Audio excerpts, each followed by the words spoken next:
Hello and welcome to Our Experts Podcast. I am Carol Matichka, your host, bringing you fascinating perspectives from the world and realm of pharmacy.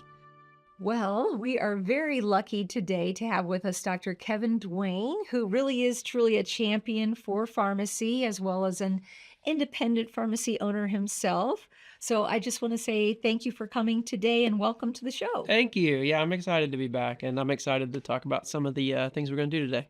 Absolutely. So Kevin is the current FPA president. So we're so happy to have you. I know that it's a huge undertaking, and anybody who's willing to step up and be a leader like that is I'm forever grateful. And I Yeah. know a lot of our listeners are as well. So Yeah. thank you. Sure.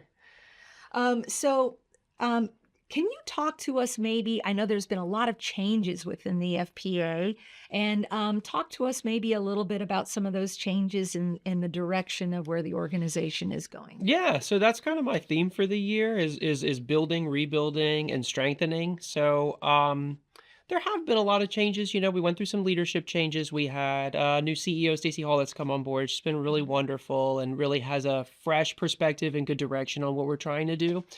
And there's been some changes, I think, organizationally as well. We're trying to streamline and become a little more nimble when it comes to our staff at the FPA, having people who can wear multiple hats, but really is innovative, people who can push toward like the digital dimension, reaching out to people in different kinds of ways, not just like a newsletter or an email, but just how we find our members and how we interact with our members is much different.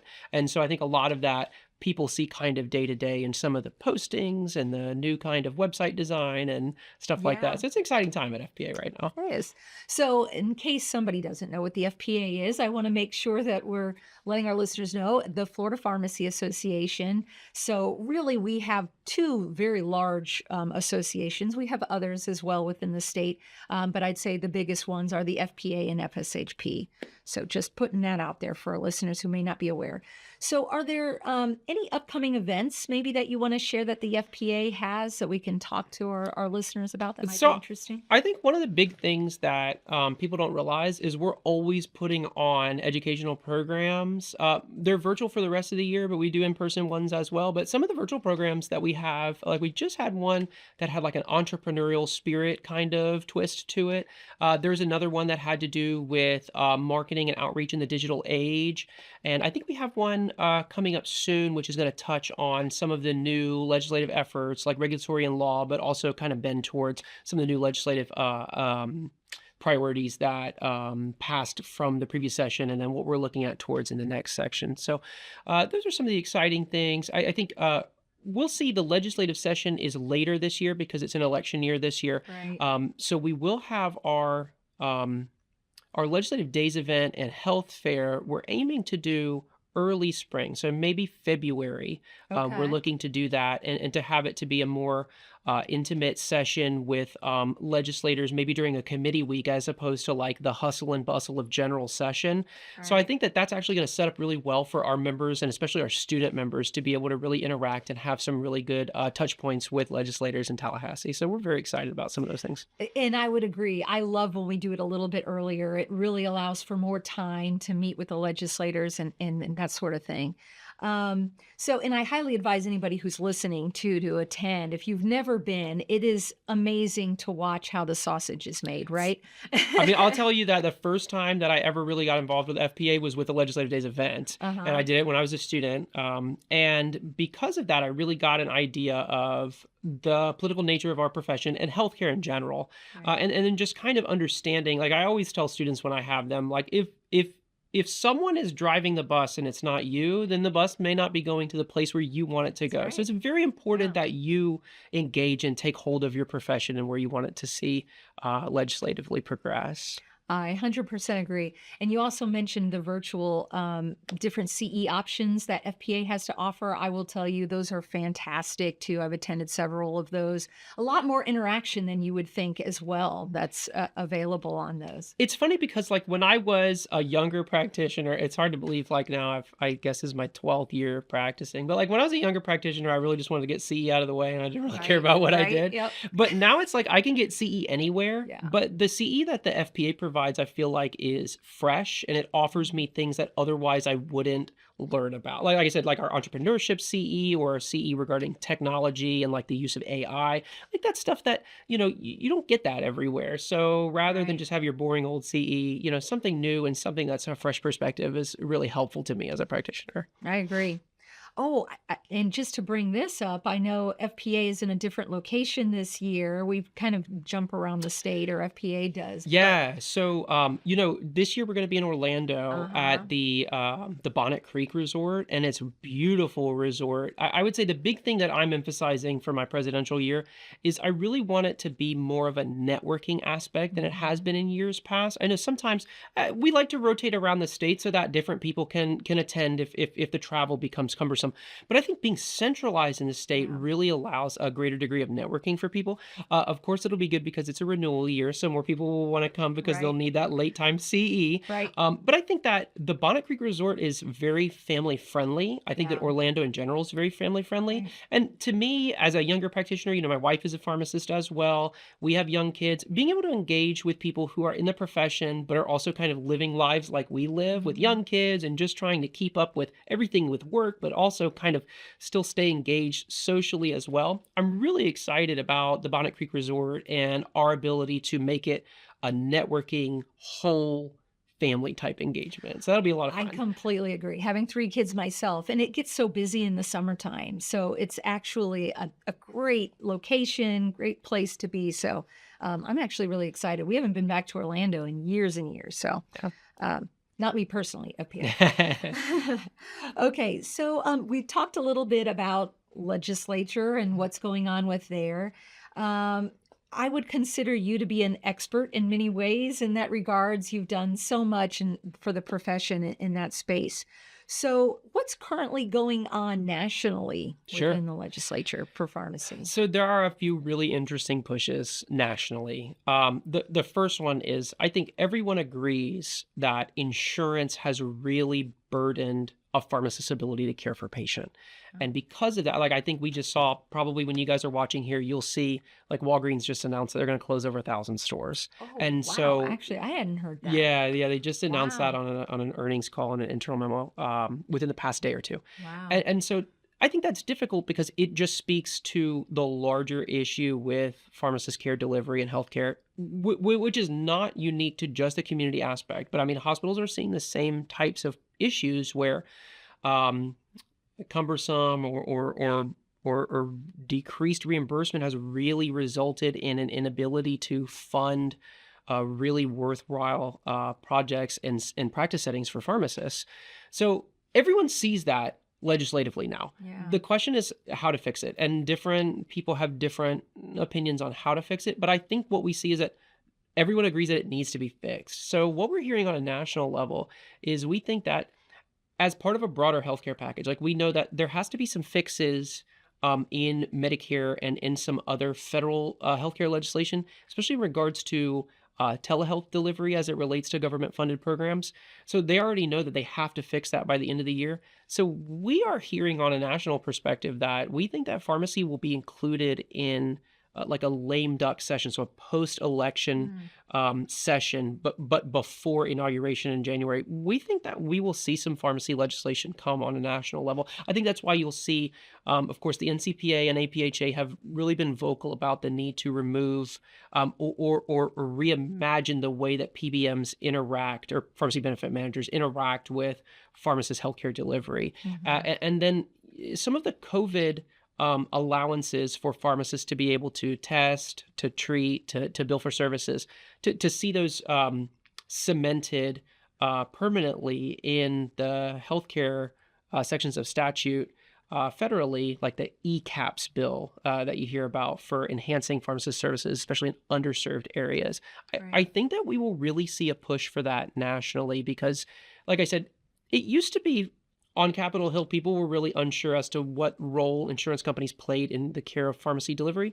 But now it's like everyone knows that it needs to be different. So I Mhm. think that once they agree on that, I'm not sure what different will look like, but I think that, and a lot of people think that it's coming and it's going to come soon. Well, I hope so because I did see recently there was something in the news about California, and they actually struck down it looked like some stricter PBM laws, and that was concerning to me. But you feel like on this national level, hopefully we'll be able to make some headway. And I mean, the problem with 50 states is that you have 50 different right, healthcare designs on a state level. right. And I think that And we you did a can good job here, I feel like, but absolutely. But I think, California, like people think, oh, California's a pretty progressive state. Like they should be more in line with a progressive pharmacy care delivery model. And right. it's, special interest groups can really get ingrained more on a state level than they can on a national level. So it becomes very Yeah. difficult to say, like, Georgia had the same thing happen where Georgia's Mm. PBM bill and insurance care delivery bill for pharmacists was struck down about a month or 2 months ago. And so it's like, I think that there are good intentions there, and sometimes we can get sidetracked by some of the other nuances when it comes to state healthcare delivery and state dollars when it comes to that. But I Right. think federally, everyone really seems to be in alignment about what needs to happen, and that's why I think we're going to see a lot of progress here soon, I believe. Oh, I hope so. That's great. Is there anything we can do as pharmacists to help push that along nationally? Yeah, so I mean, right now, the good and bad part of it is all of these legislators are campaigning right now. So they're in your neighborhoods, like they're Yeah. there right now. So we need to engage with them. Like we need to talk with them. We need to Yeah. let them know what is important to us. So like in my case, I own pharmacies. So I'm a taxpayer that employs other taxpayers. I'm a voter that employs other voters. So they need to understand that, like, hey, if I go out of business, you know, it's going to be because of inaction at the state or federal level when it comes to pharmacist care delivery and payment for pharmacist care delivery. And if Right. that happens, there's a bunch of disgruntled voters now that don't have jobs because of the inaction of our elected officials. So Right. I think that just engaging with them, it's a two-way street. So they're going to want your help to get their message out. But in doing so, you can tell them what your message is, and they want to hear from you. And I think that's one of the biggest things that's resonated with me is I was maybe a little or a lot negatively perceiving what it was like when you went to Capitol Hill or when you went to Tallahassee or something like that. Like, oh, these guys don't really listen to us. They just listen to, whatever the, lobbyists or money men tell. And that's actually not the case. I mean, are there cases of that? Yes. But there's a lot of times where now the relationships that I have built with my local, like not meeting legislators through the FPA necessarily, but just like, my elected officials where I live and working with them and helping them understand what healthcare is and what healthcare looks like to someone like me. Yeah. Having them call me and say, "Hey, what is this?" or "What does this look like?" or "What does this mean?" That's a big deal. And That I is think a that big deal. cultivating that kind of a relationship with your elected official, I mean, I can promise you right now, between the 120 House districts in Florida and the 40 Senate districts in Florida, if we had 160 really go-getter pharmacists that are watching this right now, and every one of them said, "Hey, I'm gonna make it a point to be best buds with my one elected official, whoever that is." If we did that, then we would never have problems in our Right. state as far as pharmacist care delivery goes, because we would be the foremost authority on what laws regarding pharmacist care delivery looks like. And until we have that, we're going to continue to struggle with getting our message out there and having our message heard. But I think the more that you and I and everybody else can get involved with meeting your local legislators and making sure that they understand what's important to you, will go a long way to um, building what we would like to see in our profession, in the future. And I completely agree. And I tell my students that all the time. You are the experts, Right. and they need to hear from you. They want to hear from you. Absolutely. It's amazing what you've done. And I know you've gone up to Washington, Mhm. D.C. A few times and Yeah. spoken as well. And it's one of those things, any pharmacist can do it. I mean, they Absolutely. want to hear from us. They really do. I think it's important for people to understand that there is a lack of just voice. And I think that sometimes you might think, I don't need to be loud because Kevin's being loud or someone else is being loud. It's like, no, we need everybody to be loud. Because if one or two people are saying it, even if they're saying it really loudly, then maybe it's a nuisance or it's a gripe. If a whole bunch of people are saying it, it's a problem. And Right. that's when they get engaged. Yeah. Absolutely. I think another way we can get involved is to join our national organizations as well. So we join our state organizations, but they're the ones who are up there right now pushing for all of this and really helping in that regard. So, And I would say that from an association standpoint as yeah. well. I think that, from state and national association, I think anyone would tell you membership is great because membership is how we build out our apparatus. And it But shows our voice, it shows numbers. Correct. Yeah. Some people get a little hesitant about donating to our association's political committees as Mhm. well. And one thing that I'd like to say is please don't overlook the need for us to be able to, because these candidates, like the yard signs that you see, the commercials that you see on TV, like for them to engage on our issues, they need to be able to pay for those things. And Right. again, just like my analogy with the bus driver, if it's not us funding campaigns of people who are favorable to our cause, it's the other side. And Right. and that's when we run into problems because I mean, at the end of the day, it is money driven to some extent, and if Yeah. it's not us, it's coming from them. Completely agree. So, where do we stand then in Florida for legislative priorities for the FPA? What are we looking at for this So year? I'm really excited about the next few years on a state level for pharmacy, and that's because I think that our incoming Speaker of the House, Danny Perez, he's in South Florida, he's in the Miami area. Uh-huh. He knows pharmacy and he gets pharmacy. His wife is a pharmacist. It's Her perfect. parents owned an independent pharmacy and operated it in South Florida. Sadly, he'll tell you they had to sell it because it became very difficult with Mhm. insurance payments and the contracting and things like that. So he knows what we're going through. Now, he doesn't have a magic wand and he's only one man, but he is the speaker, and issues that come before the speaker are issues that are important to Floridians. That's a And I big think deal. most important, he understands, is this a problem for pharmacists? Sure. But when it becomes a problem for pharmacists, it becomes a problem for patients as well. And when we Mhm. see these stores closing and when we see pharmacists like when Dixie's, when they pulled back from their markets, like that disproportionately affected lower income communities in Florida. Right, I He agree. gets that. Like Yeah, we have to do something to make sure that care delivery is robust in all parts of Florida. So I'm really excited about that because I think that he really understands what we need and the tools that he can deliver as a legislative body to help us best care for our patients. So I think that that's very, very exciting for us. And then I just think the general momentum, we have two pharmacists that are in our state house right now. right. There's a third that is running. Oh, So wow. yeah, so in a few weeks we'll hear about how her campaign goes in the general election. But I mean, we have the potential Where to is have. she at? So she is in the Palm Beach County Okay. area. And she's not new to politics and she's not new to pharmacy. So she's been a pharmacy practitioner, and she has been well versed in how to run an election. And so we're excited about all three of them up for Wow, election. yeah. And I just think that it shows that, again, not to beat a dead horse, but it's like someone saw, like, hey, something needs to be done about this.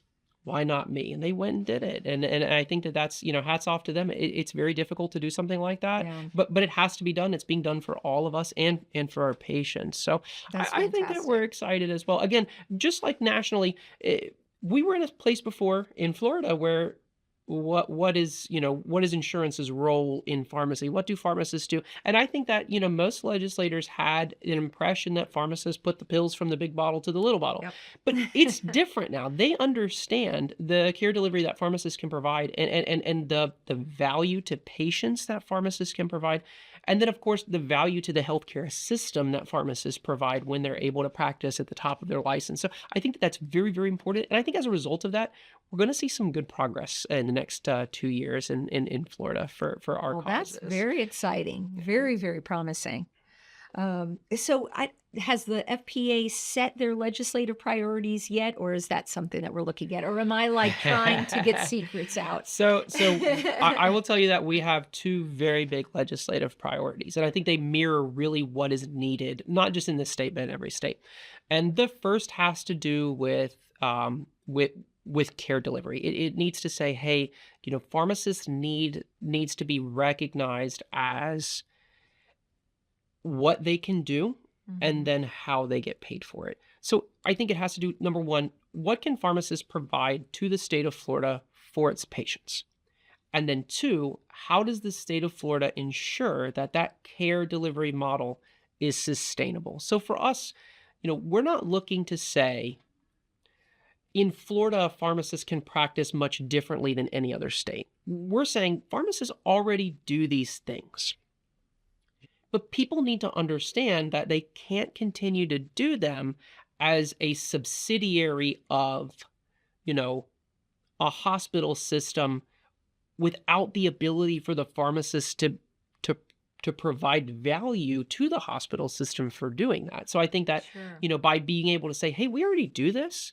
We just want you guys to understand the value that it brings," and then look at how, especially in state-funded programs, how those are paid for right now. And could they be paid for differently?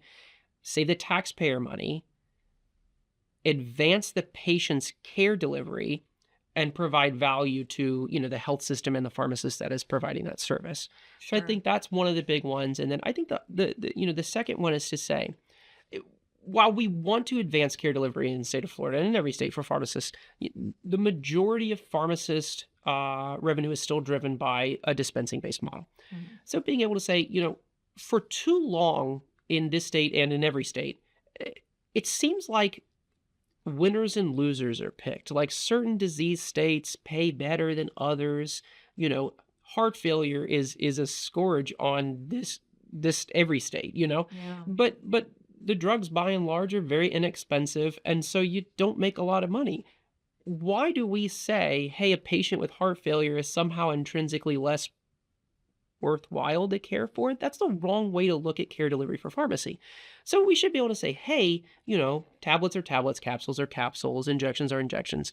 Let's not so much focus on the product based nature of what we're doing. Let's focus on the service that we're providing. So if you can move payment to better match the pharmacist's skill set, a service based skill set compared to a commodity based skill set, that probably, not probably, that does save money. In other states, we've already shown that. Yeah. And nationally, there's studies that show that that does save money, but at the same time, provide tremendous value in being able to push, again, not new services. We're not asking for new services or novel services in the state. These are things that pharmacists already do, are already allowed to do in Florida statute, but allowing them to be paid for in such a way that it's just not people who are cash based or who have certain, indemnity type insurance plans that allow for pharmacists to be, paid for a service care delivery model. Say Right. if everyone can be delivered in such a manner, we can definitely save the system money while also providing a higher level of care for the patient. So a true win-win as far That's as that goes. that's awesome. Yeah. Very good. Okay. So, is there anything new you want to share, maybe in regards to independent pharmacy? That's another topic we can So quickly chat about. I'm definitely an independent pharmacist at heart. That's still Yeah. my number one. One thing that I've learned when I've been doing, this FPA now for the presidency for a few months is I have to learn a lot about my brothers and sisters practice settings because I know a whole Right. lot about my practice setting, but I've learned so much about, other practice settings, but that doesn't mean that I get to neglect, mine as well. So I Right. think for independent pharmacy, there's a lot of people that maybe are watching this or, they're very bearish on independent pharmacy. Hey, that's the way of the dodo. That's not anything that's gonna I believe the opposite. Like I still think our ability to turn on a dime, like our ability to pivot, to change what we do, to change the way that we do it, is what really sets us apart. And so I'll tell you, one thing that we've been working on in our pharmacy very hard, and I think a lot of people are starting to see this as a model, is the ability to do care delivery model with video and audio teleconference, right? Oh, So we've nice. partnered with a nurse practitioner in the state of Florida, and we're able to, like, one of our pharmacies is in a part of town with a high Hispanic population. And so we get people who, especially if they are new to the state, are used to getting their prescriptions without the need for prescription. So things like albuterol inhalers, things that Mm, they've normally just used, they're able to just buy over the counter in their country, and then they come right. here and they don't have they don't have a doctor to establish care. They don't have a way to do that. So we partnered with a nurse practitioner to say, hey, we can provide continuity of care for a patient and then give them a bridge to primary care in the community. So we have a program where we can get a telemedicine consult on the spot to get prescriptions for a patient to ensure that they don't go without care, to keep them out of places like urgent care and emergency Right. rooms for something as silly as a refill, and then provide them a bridge to a primary care provider in the city who can then take over their ongoing chronic medication needs. That's So yeah, fantastic. Wow, that's exciting. and it's something that can be done at a price point. Technology has really allowed us to do it at a price point that's very competitive with your copay with insurance. Wow. And Yeah. so we're already looking at expanding that to other conditions that dovetail well with a pharmacist managing that condition. So weight loss is a big thing right now. So Mhm. we're working on a weight loss program, and we have, a few dozen patients enrolled in a pharmacist administered and led weight loss program where in collaboration with a nurse practitioner, we can say, hey, we screen this patient. We're basically monitoring the patient. We are um, fully contributing to the patient's care, and then the nurse practitioner takes everything that we've done into account and then provides the prescription as kind of like a more supervisory role. Oh, that's great. So yeah, that's a very exciting thing that we're doing. I think another thing is people are learning too that it is okay in some cases to remove your care from your traditional insurance model. And like, my insurance at work is a high deductible plan. Other people have high deductible health plans. They're learning that sometimes less is more. And so we've really ramped up what we've done in the cash pay model. So we've said, like, for us, again, going back to that pharmacy care delivery as a service, it doesn't matter to me really whether you get 30 pills at a time or 90 pills at a time or 500 pills at a time. Like, that's only part of our care delivery, and the other part is the service that I provide you with my counseling and Mhm. with my follow-up and with the way that we can ensure that you're getting optimized medication outcomes. So why not? Everyone goes to Costco, they go to Sam's Club. Like, why not buy your meds in bulk and save? So we say, Yeah. hey, get service as what you get from us. And really, we've moved into a model for a small subset of patients where the actual commodity of the medicine is an aside. Like our the basis of our visit is not to give them a bottle of pills. It's to say, hey, how you doing? Like, how is this working for you? How are you going with your healthcare?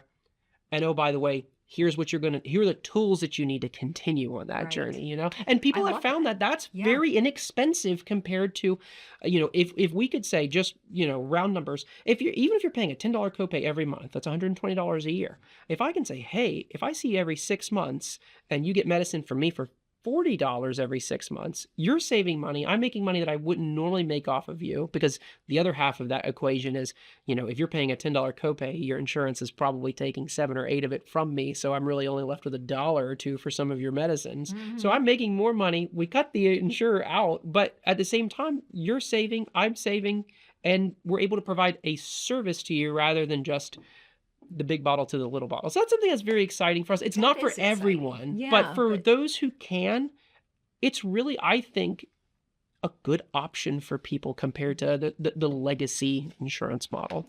and that's truly chronic disease state management by a pharmacist and what we've been striving and telling our students all about. So it's extremely exciting.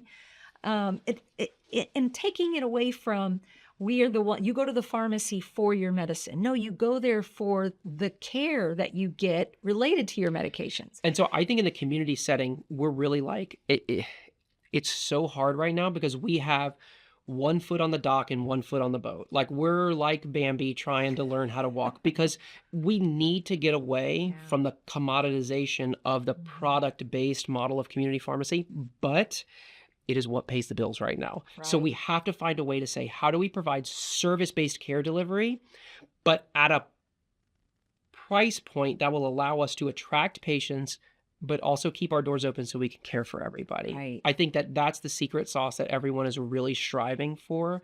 And I think we will get there. And once we get there, the system overall will save money. I think that pharmacists will be more Yeah. productive. I think when you hear about things that, like when I hear about chain pharmacy burnout and I hear about a Mhm. lot of the overworked, overstressed pharmacists in community, and I'm not saying that I'm immune to that. It certainly has days like that where we are as well. Yeah. But when I hear about that, a lot of that is driven by traditional healthcare paying less and less and less for a commodity first rather than a service first. If we Right. can get to a service first model in community, that solves every problem that I think that we're seeing in the community with our profession right Yeah, now. I completely agree. And, with such a shortage of our primary care doctors as it is, it's just, I feel like more and more being pushed that way. And we have to be able to provide care to people. And we're ready, we're poised to do it. So It's we're training absolutely our students to do this and our graduates. So, it's such a need that we will have because there will simply not be enough practitioners to mhm, manage chronic disease. And pharmacists right, can and do this, but it's to figure out what the payment model looks like to make it sustainable, but right. overall a savings for the system, which it is there. I mean, we Yeah, know that anytime yeah. there is a third party insurer, like there necessarily is some extraction of value in that equation. So being able to optimize the connection between practitioner and patient will be what ultimately allows us to really work at the top of what we're doing. Agree. It's very exciting. I know we're in the middle of flu season, telling everybody go out there, get your flu vaccine. Anything else you want to add there? I think that it's funny because I think that, flu vaccines really came in the community as a way to just be a diversified revenue source. But then when COVID came, we saw like, wow, like people really are slipping through the cracks when it Mhm. comes to preventative disease maintenance and our ability to touch those patients. And now we've seen, there's a new pneumonia vaccine that just ACIP approved for use. RSV has some changing recommendations, but is still recommended for a large swath Mm, of the patient population. We're seeing more than ever patients that meet criteria for multiple vaccines at the point of care delivery, but also more educated patients that are really familiar with, hey, I need that new pneumonia shot, or hey, I've been hearing about that RSV shot. I know that pharma takes a lot of heat because, you watch Wheel of Fortune in the middle, you see all these drug commercials and things right. like that. But to some extent, that can be useful because patients who do not normally see their doctor or maybe only see them once or twice a year are hearing about these things, like the weather is getting cooler. They're engaged with care delivery to say, proactively, hey, I need this. I've done my research. I know that this is something that is important to me. So being able to do that is very important. And I think as frontline practitioners that really see a lot of patients every single day, it's up to us to make sure that we're able to engage those patients intelligently. And of course, because there has been some back and forth regarding certain vaccines and what's Mhm. important and what's not and what's true and what's not, it's very important for us to kind of be that arbiter of truth and say like, hey, let's cut through all of the red tape, let's cut through all of the BS and say, here's what you need to know. And I think that that's where we can really shine. That's another thing pharmacists can do. Talk to your local pharmacist. So is there anything else you want our listeners to know, Kevin? You've been so gracious to come here today. We appreciate your time. I think that for our listeners, the thing that I always say to anyone who I meet is, make sure that you join the FPA. If you're already a member of the FPA, just go ahead and log in and set your credit card to auto renew so that every year you keep that membership up because it's so important. And when you break it down, you're talking about what amounts to Netflix or Disney Plus every month, and all of us can say, okay, we can swing that because it's not just for something that is without value. Number one, you get tremendous networking opportunities. You get, all of the leaders in our state um, at your fingertips to be able to collaborate with. But you also get representation. Like you yourself can't pay for a public relations firm and a marketer and a governmental affairs analyst and an attorney but the association can when we spread that out amongst all of our members. So I really liken it to like everyone has car insurance, everyone has insurance on their home. I bet most of you have professional liability insurance. Right. This is professional liability insurance in as much as any I would other agree. type of insurance because it ensures that our place in the sun is kept. And Yeah. and so I think that it's so very important. And then the second thing is, after you join, don't just join. Like get involved. That's one of my hardest things right now as president is, we have a really, really good group of high performing individuals that develop content for education, that develop content for, like, right now we're in American Pharmacist Month, and Mhm. social media content to advertise the value of pharmacists to the public and to other healthcare professionals. But like that doesn't happen by accident. Like we need well engaged, well educated, passionate individuals to do that. So we need you to not just be a member, but to really say like, hey, I've got a knack for Instagram. I've got a knack for talking with people. I've got a knack for knowing what's next for the newest, latest, and greatest CE opportunity. Great.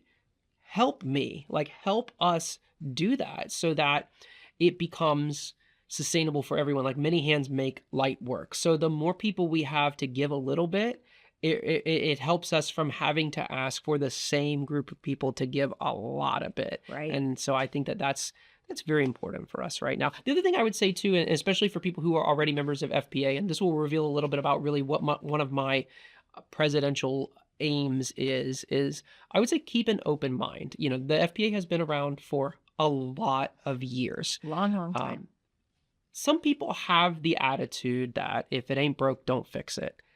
I think that's the wrong attitude. Mhm. I'm not saying that we're rearranging seats at the table for no reason, but to me, it's very important. Like, not, I think about anything from when I first started practicing, when I first went to college, when I first went to high school. Like, things are eh, differently the same, if that makes sense. Like, you know what it is, but it's different than it was in the past. And I think the FPA should be no exception to that. So some of the things that we have in place at the FPA worked very well in the 80s and 90s, but we need to innovate and we need to change the way we do things at the FPA in order to really not just maintain what we're doing, but to really set ourselves up for like what the next generation of pharmacy practice Yeah. looks like in this state. So for that reason, I always just say like, understand that if you're not progressing, you're really regressing. Like there's no